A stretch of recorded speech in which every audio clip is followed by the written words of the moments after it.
Chapter 13, The Roast. The roast? What roast? What pot roast? What kind of roast we having? I want to know how the story ended. I was left on a cliffhanger. Come on. No! Whoa! I just woke myself up by screaming. What was I even yelling about? A dream? I can't remember, but I think it had a cat with superpowers in it. Ah! Clark's notebook! I accidentally fell asleep with it. I hurriedly look it over, checking it for bends and tears, but it's fine. Thank goodness. Wow, I can't believe I read the whole thing in one night. I'll have to tell Clark how much I enjoyed it. But how did it end? Did he lose the cat? Is Cole dead? Cadence. There he is. He's already seated at a table. Oh, Peter. Excuse me. I try to move past him, but he blocks my way. What do you want? You're done, okay? You're done, son. There's no more for you. Can we talk? No. Don't play your tune. Get out of my way. About what? Let's go somewhere else. Anything you have to say to me can be said right here. Fine. I wanted to try reasoning with you. I want you to think back over what we discussed last night and reconsider the options. There's nothing to reconsider. I'm sticking by my decision. I mean, at least, you know what? I will say, good on Peter for wanting to, like, have, you know, pull her aside to be like, you kind of cut us off and didn't let any of us, like, discuss alternative plans or anything. You're just like, all right, everyone's dismissed now. So, you know, he's going about it in a nice way so far. I get it. You're stubborn, but if you would just... Please get out of my way. I need to return this to Clark. His eyes fall on the notebook in my hands. What? This is Clark's. Mind if I take a look? Absolutely I mind. No, you bully! Get that back! It's a very personal notebook that he shared with me. The next thing I know, he's grabbed a side of the notebook in his hand. Out of the corner of my eye, I see Clark's horrified face. No one else is supposed to see his drawings. Oh no. If I plead, Peter will not listen. There's no way. But if I fight tooth and nail, it's gonna get ripped. Would Clark rather his notebook be destroyed than have Peter see it? Potentially. Potentially.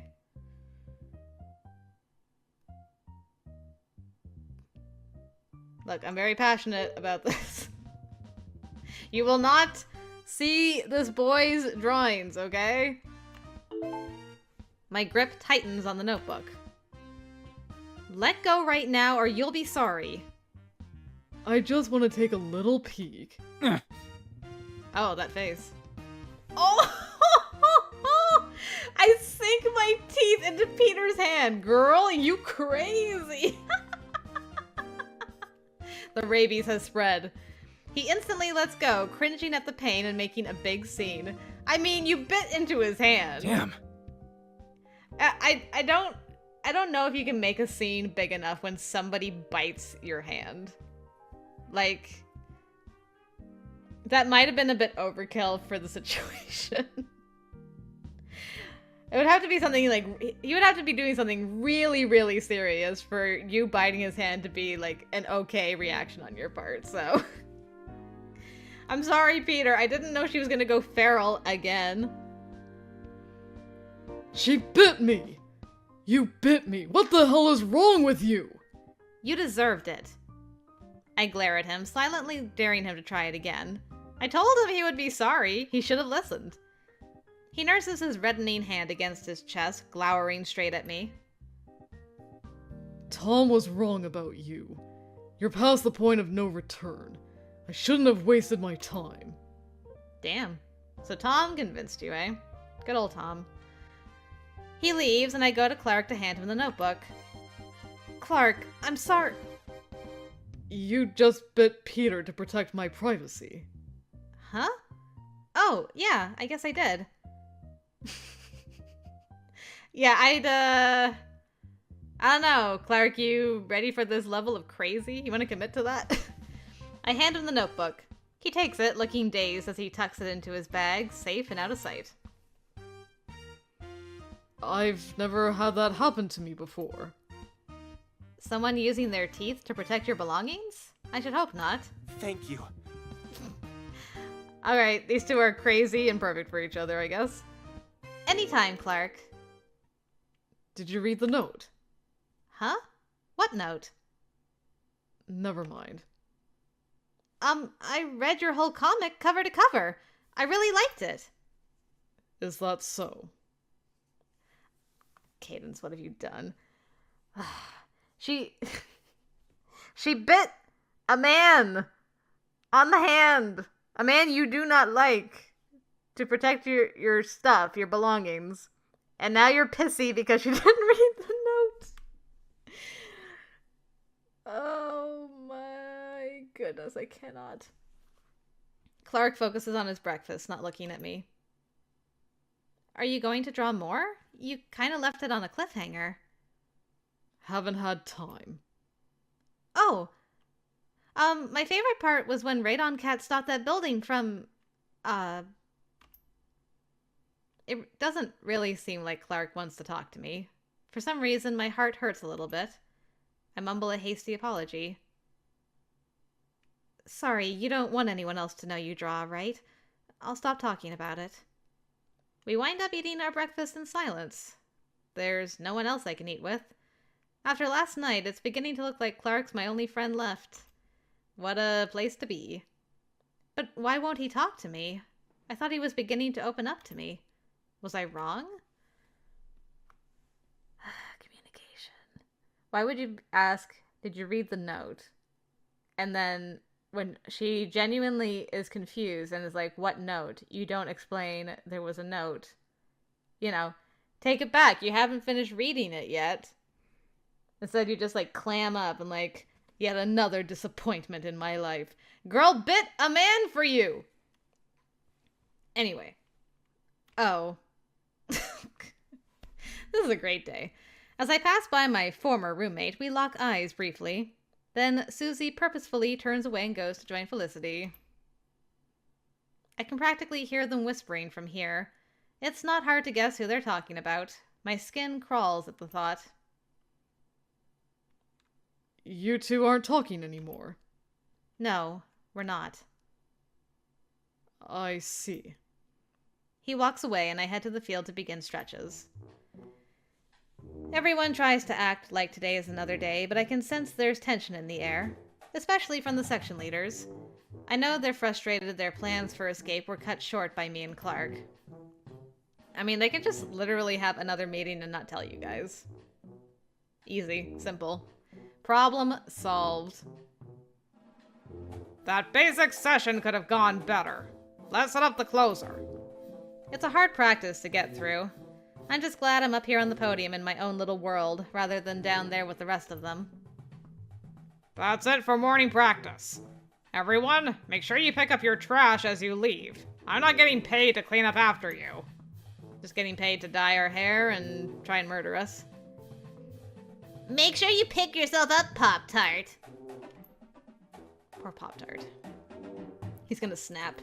Just stab Wiley in the face. After lunch are the mandatory sectionals Mr. Wiley prescribed. As usual, my duty is to make my rounds and check that everyone is doing what's expected of them. But today is worse than usual. No one seems to want me around, and I can't figure out why. We're good here. Go check on another section. It looks like Pop-Tart is participating in this sectional, despite the dour mood. Get lost. Would you mind leaving? We don't need any distractions. Clarinets! That sounded so awful, it made me wish I was born deaf. Clarinets, we must run that again. I try to clatch Clark's. I try to catch Clark's eye, but his eyes are locked on his music. Oh well, I shouldn't bother him. Tom, is it too late to do your route? You're the only nice one left. Hey. Oh, hey, Tom. How are you doing? Okay. And yourself? Just trying to get by. At least that's one person who will talk to me. Hey! I gasp in surprise. Mr. Wiley, I'm sorry, we weren't... When you're done with sectionals, come inside the practice room. I've got an announcement to make. I think you'll like it. He leaves as quickly as he came. I wonder what that's about. Only one way to find out. Section by section, the band filters in. Their feet drag and their shoulders are slumped with fatigue, but there's still a glimmer of curiosity in their eyes as they wonder what Mr. Wiley's announcement is. Is everyone here? Even the pit? Yes, we're all here, Mr. Wiley. I have an announcement to make. Excellent. This evening we will be holding a special event to unify the band and build morale. This event will be... Stand-Up Comedy Night! What better way to bond with your fellow bandmates than through laughter? And I know many of you just love to flex that funny bone. Well, here's your chance. Why do you always have a different activity that the band bonds over? It's so interesting. Any other time, I'm sure the band would have been thrilled to have this special event. But now, after weeks of hard work and with morale so low, I'm not sure any of us are in the mood to laugh. Yeah. I know, you're tired. So go get some rest and grab an early dinner. I'll see you at the pavilion at sundown. Oh, and this event is mandatory. See you soon! I instantly head to Clark's side. I wonder what this is all of a sudden. Mr. Wiley wants to do something nice for us. I think it's admirable, even if it is a waste of time. You think this is his way of making everything up to us? Perhaps. So, would you like to grab dinner? You go on ahead. I'm going back to my room. I let him go, feeling a bit cold inside. I don't want to eat dinner alone in the cafeteria, so I'll just head back to my room too. I wonder what was in his note. Was it what he talked to Wiley about? Was he like trying to give her like a secret message? Was he confessing something? Did he admit that his cat died? I don't know. I just don't know with this boy. No Susie. I doubt she'll be coming back anytime soon. Fine by me. I flop onto my bed, burying my face in my pillow. My heart clenches with loneliness. I never expected to feel lonely at band camp, of all places. I roll over, grab my raccoon plushie, and hug her to my chest. That's a little better. Eventually, it's time to head to the so-called mandatory event. I have a heavy heart. I don't think I'll be doing much laughing tonight. The little stage is set up as always, and the lighting gives the pavilion a pleasing glow. I take a seat near the back. Hiya. Hey, Cadence! Hope you came ready to laugh because I'm the first act. Really? Yup. Gonna try my hand at stand-up. Wish me luck. Good luck. Hey there, Cadence. Why are you sitting back here all alone? Mr. Wiley sits down a couple seats away and focuses his attention on the stage. My mind rushes to think of an excuse. I'm waiting for Clark. He's already here. He's up there sitting with the clarinets. What? Welcome everyone! It's your favorite trombone player, Tom Rosado, here to kick off the show. Favorite trombone player? Uh-oh, we got a heckler, ladies and gentlemen! And yes, I stand corrected, Peter. I am everyone's favorite trombone player in this marching band because I am the only trombone player in this marching band. Everyone chuckles a little nervously. Haha. Too soon? A few look over their shoulder to glance at Mr. Wiley, who has a toothy grin plastered on his face. Good one, Tom! So let me start off with a story from my childhood. I grew up in one of those neighborhoods where the kids have free reign. Maybe you grew up in one of those too, and you know what I'm talking about. If not, I'll describe it for you. Every summer, the kids in the neighborhood would come together and descend upon some poor soul's house like a swarm of greedy locusts, leeching away every last juice box and popsicle in that house. Oh yeah. I love popsicles! Must you always yell every little thing that comes to your mind?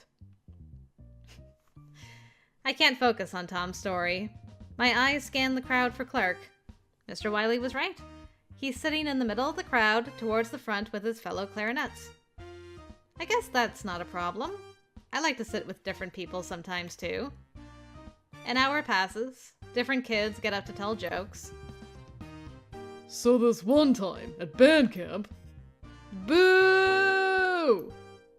Get off the stage! Most of them are pretty lame, poor Doug. I just want to go back to my room and sleep. Hey, look at that! Mr. Wiley's gone. You're right. Huh? Oh my gosh, he is gone! I didn't even notice him slip off. Apparently, Clark isn't the only one who thought this event was a waste of time. That means we can tell dirty jokes. Or we can joke about Mr. Wiley. I know. Let's turn this into a roast. A roast? It's where you pick someone to mock and all take turns ridiculing them. Duh.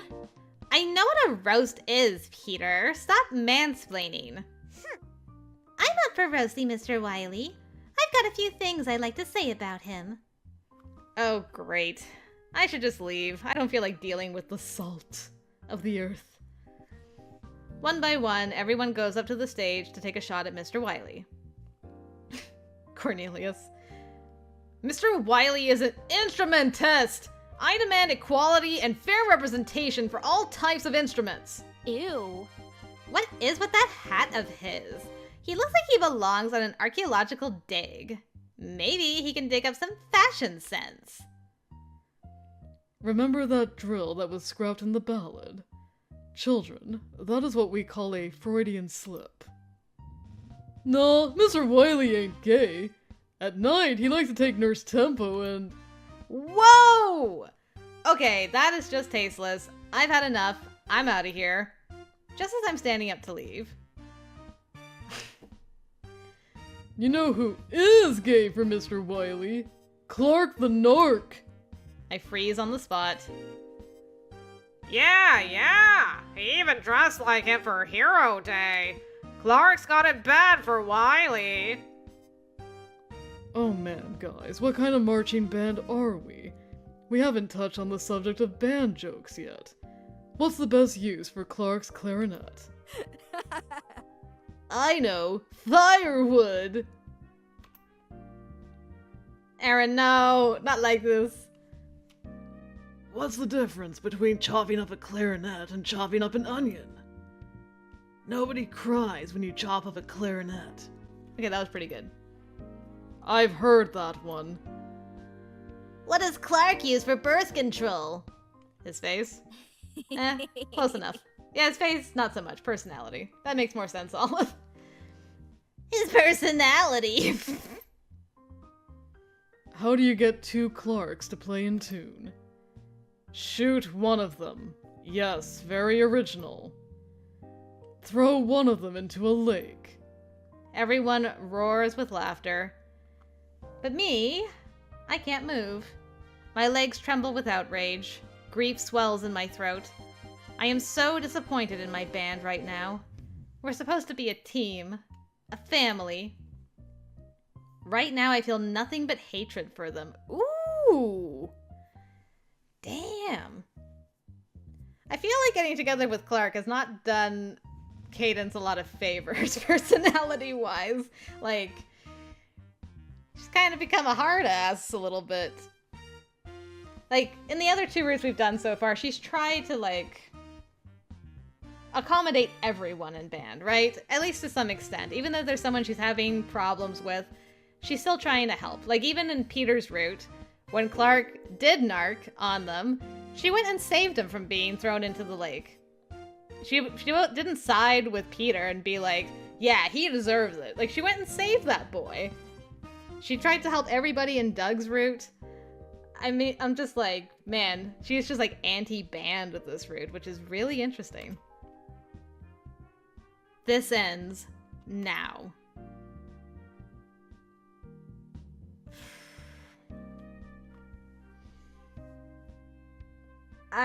Berating the band, they're just gonna continue to hate you.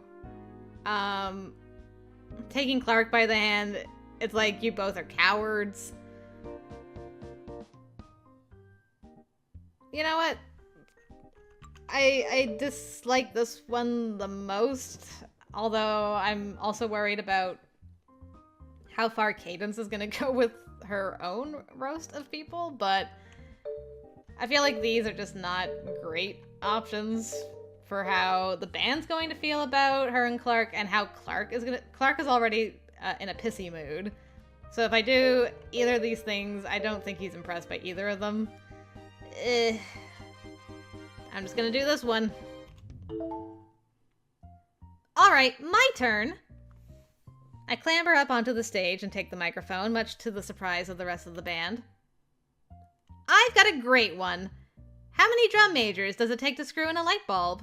Oh, self-deprecating humor, I like it. Clark probably wouldn't know since he's not. I very casually smush Peter's mouth shut and push his face away from the mic. Nobody knows, because no one ever watches them. There is some laughter. Nice one. Samuel, shout out to my man Sam. That was a good one. I've got more. What's the difference between God and a trumpet player? Is there a difference?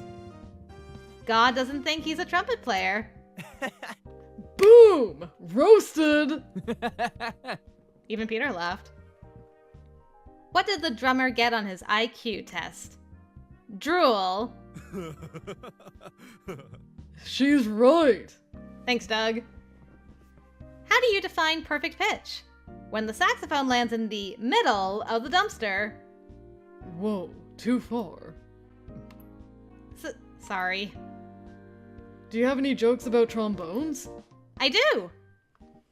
I spend the rest of the evening exhausting my joke supply.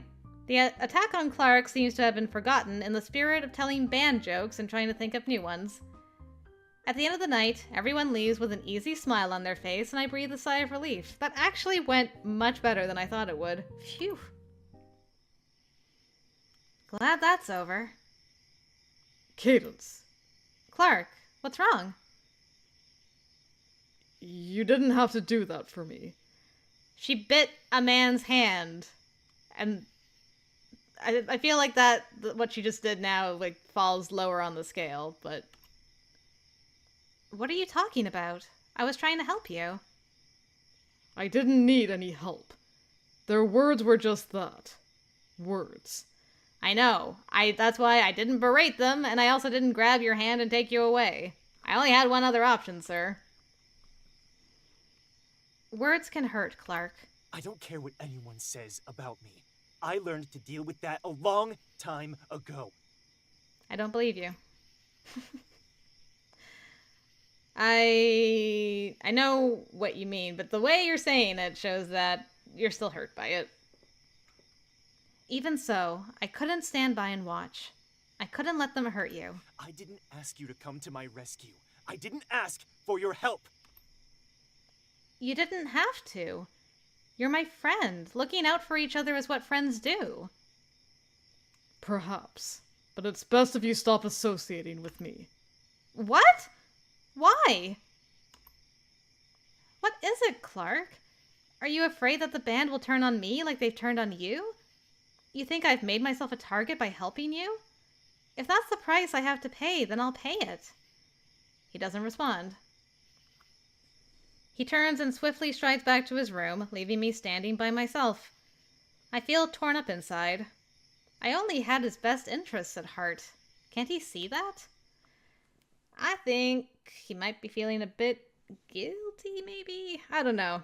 Something about his reactions reads to me as guilt for something he's done or is planning to do or something. But it does seem to be tied into that note. I don't know what was in that note. Having the room to myself is pretty nice. I can go straight to bed without leaving the light on for Susie. Or I can come back and be as loud as I want since no one else is in here. Don't even get me started on having a private bathroom. Anyways, I'm dead tired. After getting changed, I climb straight into bed and fall asleep almost instantly.